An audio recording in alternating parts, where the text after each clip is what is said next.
ব্যারাকপুর পৌরসভার ১৩ নম্বর ওয়ার্ডের টিটাগড় আলী হায়দার রোড এলাকায় তৃণমূল কংগ্রেস প্রার্থী পার্থ ভৌমিকের সমর্থনে লাগানো পোস্টার ছেঁড়ার অভিযোগ উঠল বিজেপি আশ্রিত দুষ্কৃতীদের বিরুদ্ধে। এছাড়া তৃণমূল কংগ্রেস সুপ্রিমো তথা রাজ্যের মুখ্যমন্ত্রী মমতা বন্দ্যোপাধ্যায়ের ছবি বিকৃত করা হয়েছে বলেও অভিযোগ।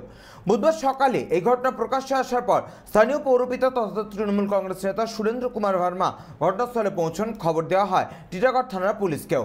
ঘটনাস্থলে আসে পুলিশ। সংবাদ মাধ্যমের মুখোমুখি হয়ে স্থানীয় পৌরপিতা তথা তৃণমূল কংগ্রেস নেতা সুরেন্দ্র কুমার ভার্মা জানান, বিজেপি আশ্রিত দুষ্কৃতীরাই এমন ঘটনা ঘটিয়েছে। ঘটেছে আমি প্রত্যেকদিন আলী হায়দার রোডে আমি সাইকেল নিয়ে ওয়ার্ডে ঘুরি। সকালে দেখি হঠাৎ পার্থদার আমাদের পোস্টার ছিঁড়ে দেওয়া হয়েছে। আমাদের নেত্রী দিদির মুখ্যমন্ত্রীর মুখে গুটকা খেয়ে ফেলে দেওয়া হয়েছে, এই পোস্টার ছিঁড়ে দেওয়া হয়েছে। সপ্তাহখানিক আগেও আমাদের ৫-৬খানা পোস্টার ছিঁড়া হয়েছে।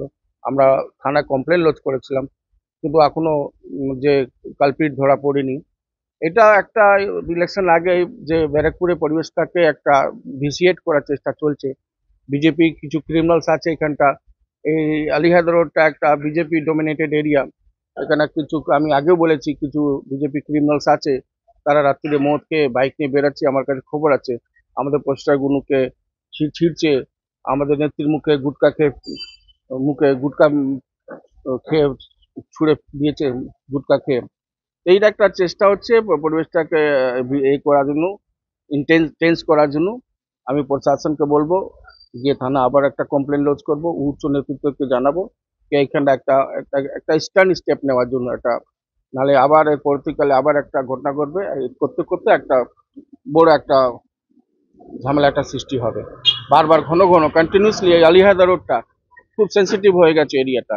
এখানটা আমি প্রশাসনকে জানাবো, উচ্চ নেতৃত্বকে জানাবো এখানটা একটু সিরিয়াসলি এই ব্যাপারটা দেখতে, নাহলে ইনকামিং ডেজ আরো বড় একটা ঝামেলা হতে পারে। অন্যদিকে রাজ্যের যুব মোর্চার মুখপাত্র সুপ্রিয় ঘোষ বিজেপির বিরুদ্ধে ওঠা সমস্ত অভিযোগ অস্বীকার করে বলেন, গোটা ঘটনা তৃণমূল কংগ্রেসের গোষ্ঠীদ্বন্দ্বের ফল। বিজেপির আবার রাজনীতি দুষ্কৃতি হয় নাকি? সরকারের কোনোদিন হয়নি, কোনোদিনও গভর্নমেন্ট তৈরি করেনি। কারণ দুষ্কৃতি সবসময় সরকারের সাথে থাকে, দুষ্কৃতি কোনোদিন মানে বিরোধী দলের সাথে থাকে নাকি? বোকা বোকা কথা। নিজেরাই নিজেদের দলের ফ্লেক্স ছিঁড়ছে। পার্থ ভৌমিককে প্রার্থী করা নিয়ে এর আগেও বিতর্ক ছিল। আসলে 6টা এমএলএ তো গোটা ব্যারাকপুর যে কনস্টিটিউয়েন্সি, এই কনস্টিটিউয়েন্সির মধ্যে 6টা এমএলএ আছে। তো 6টা এমএলএ এর মধ্যে কেউ তো মন্ত্রিত্ব পেলো না, শুধু পার্থ ভৌমিকই কেন পেলো? এই নিয়ে অভিযোগ আছে, আমরা শুনতে পাচ্ছি তো। এটা নিজেদের মধ্যে লড়াই, গোষ্ঠীদ্বন্দ্ব লেগে গেছে। বিপুল জয় বিজেপির আগামী দিনে, অর্জুন সিং জিতছে। তো সুতরাং এই আতঙ্কে নিজেরাই নিজেদের ফ্লেক্স ছিটছে। এরপর দেখবেন ভোটের পর নিজেরা নিজেদের চুল ছেঁড়াছিড়ি করবে।